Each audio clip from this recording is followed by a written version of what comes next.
Well, hello and welcome. I'm Sue Britz, And I'm Tina Lokkbakk. Welcome to Retired. the podcast where we talk about what life is like when we put on new tread, new wheels that move us to our next adventure. So today's topic is a little random, but I feel that it must be heard. Because unless you know these things from the inside, we would never know. So I think it was this last week, Friday, right? We dropped the car. You mean drop the car? You mean the episode about the car, right? Yes, we dropped the episode about the car, but actually, no, it wasn't on that episode. It was the one prior.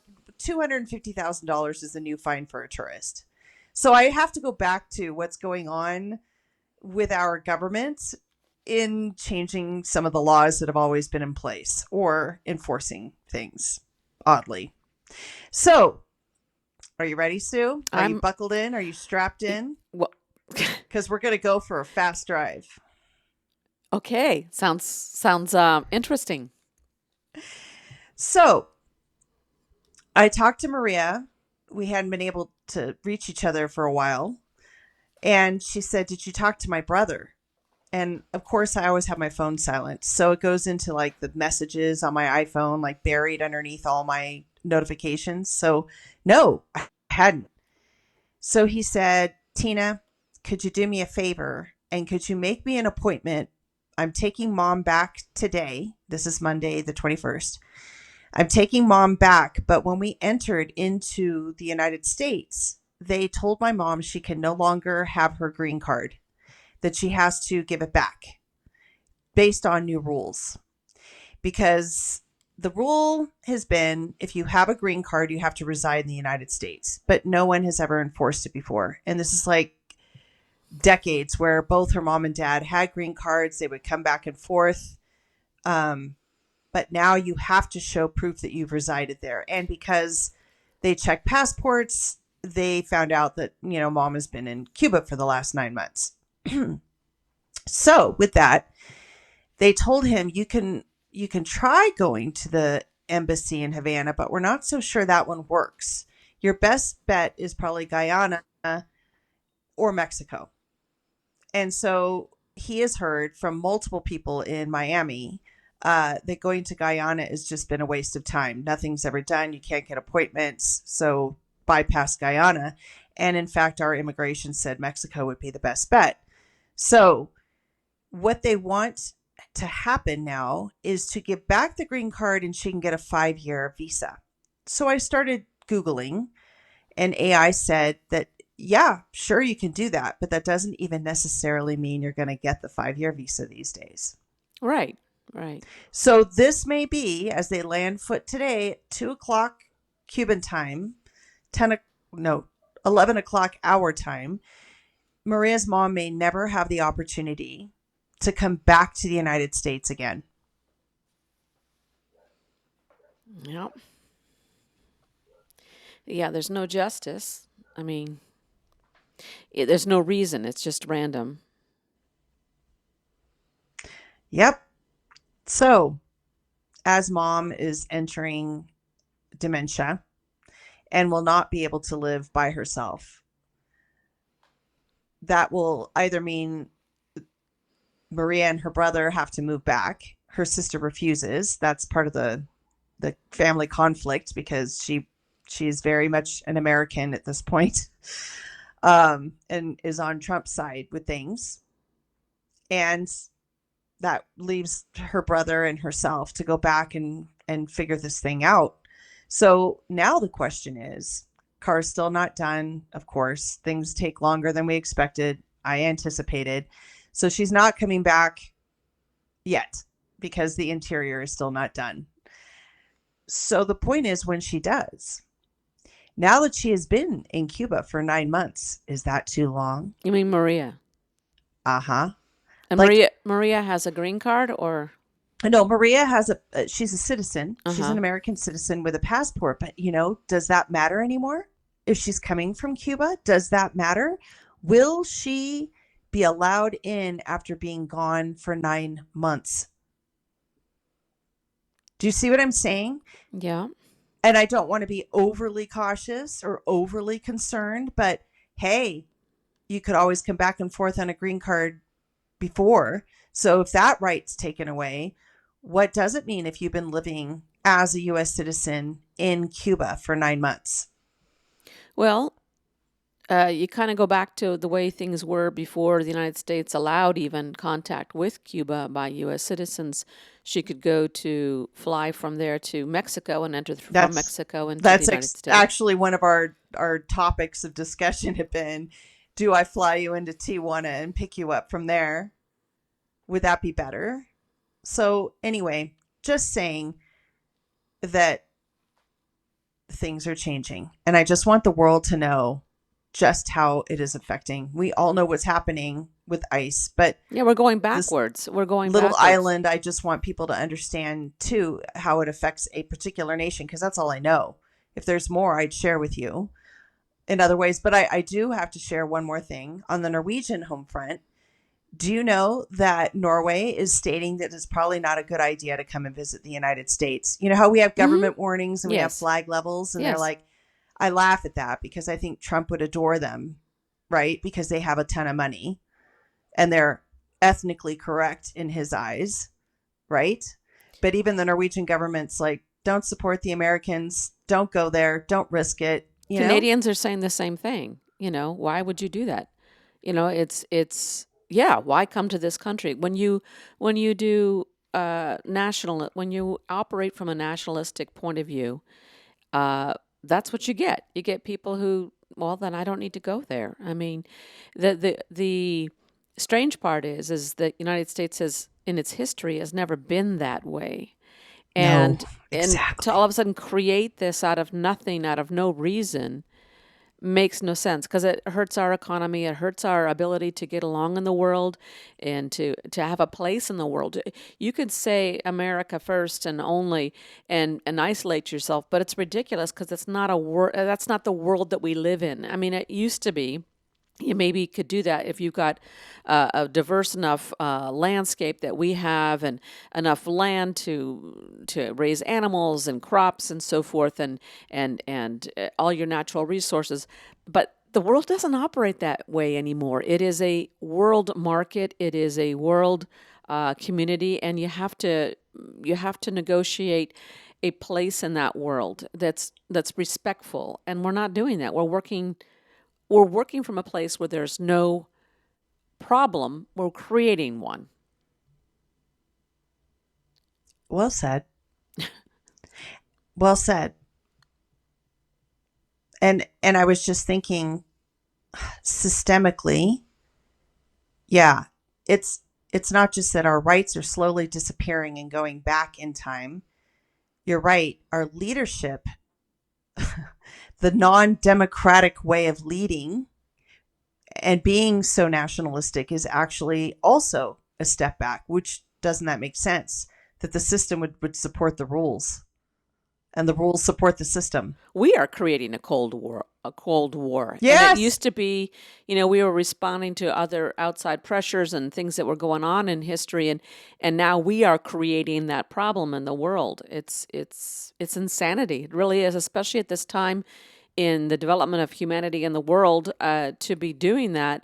We're all tied together on this planet, and we need to take care of this planet. And we're doing the total opposite. We're also just ignoring it all the issues. I'm like, right now we're enjoying a beautiful, cool, I'm going to knock on wood as I say it, a beautiful, cool summer.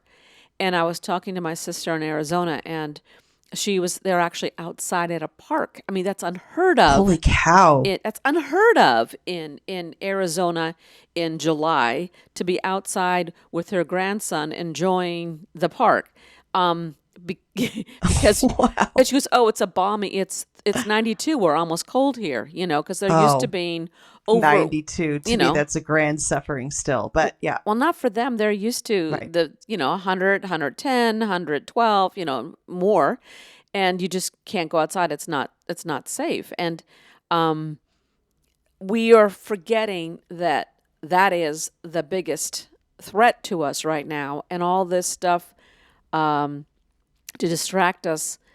It really makes me go back to understanding like how it's not Chicken Little, the sky is falling. This is based in science. This is real. And I think about the fall of the Roman Empire. I mean, they expanded so far, did so many things, and then you just can't keep doing that. At some point, things fall apart, and when you don't pay attention to it, things fall apart in very See, hostile and horrible and malicious ways. we all know the rise and fall of Rome, but I think it's more ingrained in us because we taught it year after year after year. Well, we're not supposed And to repeat history, you know? and I think that has been on my mind for so long. It's just we've taught it for so long and now we're seeing it happen. And And it's a very sinking feeling, isn't it? yeah, we didn't think it. You know, we keep ideally thinking that we're advancing as humans and humanity, and the the reality is we're not. What I'm learning, and it's a sad and scary thing because it's our generation, oh poor us. But that the fact that I really don't believe that. I'm starting to really question this idea that essentially everyone is good at their core, and I'm understanding instead that everyone is very human, very animalistic at their core, and we can have some of the most base and horrible actions and decisions and beliefs, and that keeps reoccurring in history. It's disgusting. So, two comments. Robert Greene, an author, 48 Laws of Human Nature, 48 Laws of Power. If you haven't read those, Sue, it's a must. And he talks about human nature. That's the whole point. And most of us are fundamentally good people. We all have a shadow side, but there are some that live in the shadow as their entire personality. And that's fact. And it only takes one or two. It really does. In a group of 100, it only takes one or two. We know this in a classroom. It takes one really sour apple child to destroy the environment. It's sad, but true, unless they're convertible, changeable. I just came to this visual and an audio soundtrack that we truly have taken our evolving culture, right, with the advancement of more and more human rights, come to a screeching halt. And not only have we put the car in reverse, we've gunned it backwards. Like, I think we're going so much faster. Even if like at a roller coaster, if we talk about the fall of Rome and you're at the top of the roller coaster hill, it takes a little bit after that dip, right, to really get that speed going. I feel like we were gunning it already and we barely tipped over the edge of the mountain. Does that make sense? Like, Yeah. the speed with which this is happening is incredible. Yeah. Incredible. It goes against physics, Well, even though I'm not a you think, with physics. all the interconnectedness that we have, that the system wouldn't break that easily. But that's what happens when you get someone in power Who that is so malicious, but also there's no doesn't play truth. by the rules. Right, there's no truth to it. There's just lie after lie after lie. And I mean, like here we are. There's some brakes being put on apparently by his own people. I mean, his own followers with this Jeffrey Epstein stuff, and it's come up again. And it's like, well, yeah, hello. If you don't assume that he had something, he was in a friendship with this person for Hmm. more than a decade, and hello, you're traveling to these places where all these malicious things are being done to women and girls. They keep saying women, and it's like they're girls. They're underage, so they are The girls. children, Yeah. And teenage children, the but children. irony of this thing of oh the MAGA is all about trying to stop this international pedophile thing. Hello, you're supporting the very people that are doing that actively and denying and lying about things. It's But in all fairness, it's breaking MAGA apart too. well, that's what I'm saying. Because there is, yeah. That's what I'm saying. Yeah, And so he's trying to piece it back together. And, you know, that's it, a hard one. but see, he's Mr. Teflon. And this is the thing is like in the past, any one of these little tiny small lies, Would have been an and impeachment not so small, or but something. yes, it would have put brakes on. It would have destroyed your career.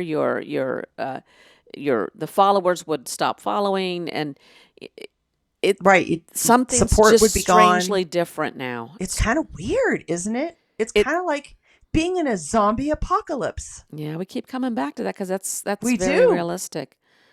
But it's as unbelievable and it keeps coming at you. Very similar, Sue. Right, but also behind all that, in a zombie apocalypse, it's about the falling down of society. Yeah, Of society falls apart, and so there's this that's true. problem, and it's the falling apart of it, and it's just happening very, very quickly, and it's dangerous. It's so dangerous because beyond all the obvious things, we have. Hello, have you forgotten we've got these nuclear power plants that need to be tended to? I mean, if we don't, wag the dog. Yeah, they do the thing where also in the news it has been that the Coldplay uh, cheater. Have you seen Okay, this? that's what it is, isn't it? I haven't quite figured out why he would quit over an embrace. Is he a cheater? What I understand is that it's against the policy that you date someone within the company, There's or is all he of that. cheating? It's all of that. Oh, But it's it's like, A through. how Okay. dumb are you to go in some public place and they are telling you, by the way, we are recording things and we're looking at the audience, and there you are doing that. And I almost believe that it was done on purpose, that they were doing it on purpose, but Oh no, I could no. totally see them going, it's a huge concert. Let's go. No one's going to see us. Let's have some fun. And it's And so then they went, hilarious. oh shit. I d- and all the memes and everything coming out after it, it's hilarious. And that's the wagging. So pay attention to all this, people. And everyone's going crazy on these memes and stuff. And I, in fact, have gone, started doing my own little meme that I put up, because we need some lighthearted. Well, this is not lighthearted. It really is terrible what But was it's being so done. insignificant compared to everything Yes. else. And in the past, this would have been massively, Scandalous. yeah. And it is still, but It people, is. the part is, people are laughing at it like it's nothing. Even in the language I'm using right now, I'm saying, "Oh, it's nothing," but in the context of the world, it is nothing. It is nothing. But People are dying. it's just this is what we're coming to. Yeah. It's so odd. It's such a strange world that we're living in. That is what we pay attention to.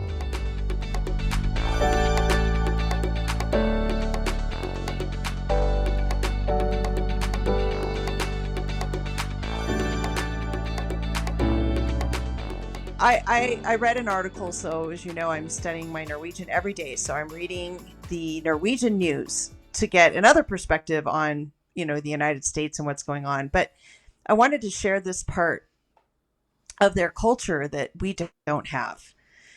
And I just found out on my last trip, and now I'm reading about it. But in Norway, they have these little cabins in the middle of nowhere. So that way, when you're a nature lover, if you get lost or if you just need a bed and a nice warm stove to cook things on, it's there. And you can pay for a membership. And I found out Norway's is like $80 for a year. So you can go use any of these cabins at any time. But the rule is that you leave it the way you found it. So if you used wood, then it's your job to make sure you replace the wood. You go out into the forest, you restack it so that it's fresh for the next person. That's the rule. So pretty amazing, right? Shelters, like well maintained. These aren't dumps with leaks. Like they're maintained by the government. They come around every year and they put on new roofs and make sure the beds are okay and the stove works. Like these are nice little cabins. And this is for hikers and so forth, right? So that yeah, if just for the nature weather lovers. the weather goes bad, you have a place to take refuge. Okay. Yes, or you're just done camping. You've been out for 2 weeks and you just want a bed in the middle of nowhere. So pretty amazing, isn't it? Right? So they're virtually for free, maintained by the government. And there's always been this culture of people do it. Like it's a rarity. So what I'm getting at with this whole conversation is to have a culture that agrees upon certain ethical standards, that it would be unheard of to go to this cabin and find it completely ripped of all the supplies. Like they have knives and forks and plates and dishes. Like it's nothing, things that people would steal here, but they don't steal it there because it's ethically incorrect. Like as a culture, they're committed to honesty and being ethical and fair and just. There was women's rights long before we ever had rights there. So the problem has happened now where many people from all of Europe have chosen to get these memberships, even though they aren't Norwegian. And they actually buy them in Finland and in Sweden because it's even cheaper. It's like $30 a year. So they go there and now they're coming in and they're taking over the cabins for the summer. So now the Norwegians are out doing their trekking and they're like, wait a minute. Why are you here? You've been here for days. Like it's our turn. But they are coming here and using it as a vacation to the point now that Norwegians aren't even able to use these cabins. So the discussion now is Sweden, Finland, where we've never talked to you before, can you raise your prices as well? Because that will eliminate some, and maybe we need to start thinking about new standards. But the Norwegians have gotten so frustrated, they're starting to lock them up. So this really famous place that I've not been, but I've heard more and more about, the tourism is so extreme up there. You know, it's like where you hear about Venice shutting down. Yeah, in Well, Barcelona. it's getting to the point. Yep. Because there's so many people. So that's what's happening up in this town called Lofoten, to the point now where the Norwegians are locking the cabins up for the tourist season because they don't want anyone to use it. And it's anyway, the point I wanted to make is that until recently, what a concept that an entire culture can ethically buy into something and hold it as a culture. And one of the other things that they have, it's called Dunod. And Dunod is every month. It happened with my cousin. She let me know. When she lived at her apartment complex, every month you had to set aside a part of your weekend and you had to pick up all the trash that was in around that city block. And if you didn't, it was, really like frowned down upon. It's a lot of social pressure, but they feel that if everybody took a time and worked together, they could keep their neighborhood nice and everybody should share fairly. And that, I think, is just, to me, a beautiful thing that an entire culture can support an ethical volunteer, help the community, look at it's so opposite of us is what I'm saying. Yeah. Well, it's so opposite of everything. And the trend of the United States has been moving that way, where it's so individualistic and not thinking about the community you're living in. And it's the trend just keeps going there. But now we're adding in dishonesty and like we're talking about the misuse of the purpose of these cabins is being misused. So misuse, that's a type of dishonesty. So that dishonesty has become the norm. And our great leader, and I use that word euphemistically, Orange 34 Dawn, they has empowered people to embrace this as the norm. And so it's an acceptable norm. Right. And so imagine a world where everyone is totally out for themselves, abusing of others, never telling the truth. How do you expect a system like that to work? It won't. What happens is you've got the strongest leader who has the might and the will to be violent and control, that will control the people. And so we're going back into... Hold on 1 second. Sue? Hold on. So Tina has just left, took off her headphones. She saw something out her window. And I'm not sure what it is. She said, hold on. Jiji, of course, ran out. She wants to see what's going on. Listen to Jiji.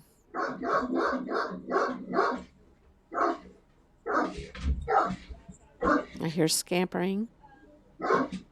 I hear loud voices.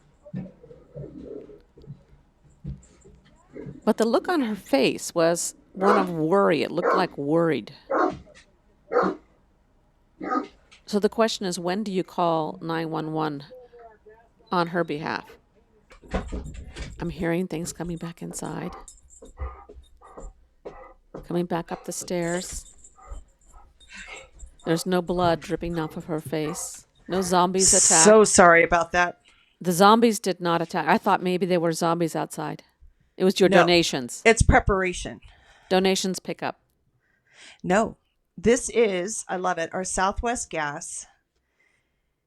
They are giving us for free and building these structures that go over the gas meter. So when the snow comes down, it doesn't break the lines. So the guy was here today to begin, and I didn't want him to worry about Jiji, and I had to lock things up. So Thank goodness, because hold on. Yep. Gigi's got to stay. Okay. So I wasn't imagining she saw out the window some attacker or some zombie apocalypse, but in fact, it's just the meter guys.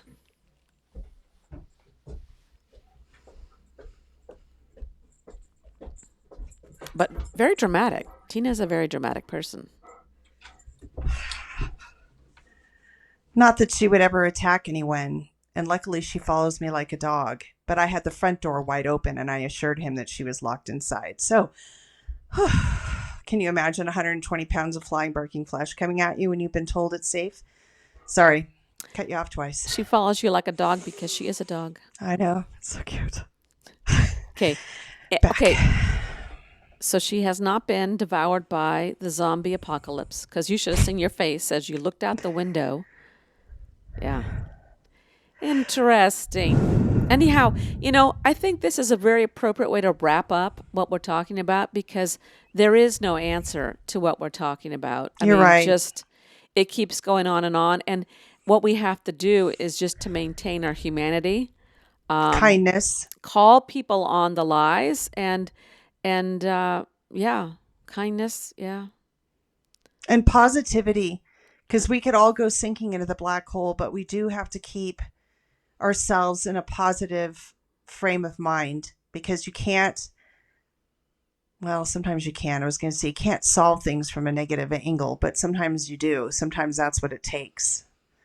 Well, I think the positivity can be bent to say, if I take action, positive action, to stand up for things, for people, I like that. And change, and keep making the phone calls, keep writing the postcards, keep going to the protests, keep doing all the things you do, and keep calling out the lies, then we can positively make a difference, and that's one of the other traits of humanity. We have hope. So, yeah, Jiji, we have hope. She agrees.